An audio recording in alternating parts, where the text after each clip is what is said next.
ভালো থেকো তুমি। জীবনে কত মানুষ এসেছে, কত মানুষ চলে গেছে, তবে কখনো কারো জন্য চোখের কোণে অশ্রু জমেনি। তোমার কথা মনে হতেই কেন জানি চোখের কোণে অশ্রু জমে যায়। তোমার কথা ভাবতেই যেন বুকটা ছিঁড়ে ছাই ছাই হয়ে যায়। তোমার কথা মনে হতেই আমার চোখ দুটো টলমল। আসলে কি জানো, তুমি অন্যদের মতো ছিলে না। তুমি ছিলে খুব হৃদয়ের বিশেষ একজন মানুষ। দীর্ঘশ্বাস ছেড়ে ঠিকই প্রভুর কাছে বলি, যেন তোমার ভালো রাখে ওপারে। চোখের কোণের জমা অশ্রু অভিশাপ হয়ে তোমার জন্য কখনো জমে না।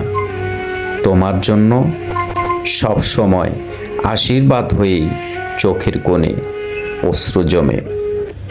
ভালো থেকো তুমি। বাবা মা, তোমরা দুজনে ভালো থেকো ওপারে। তোমাদের জন্য আমার এটাই শুভকামনা।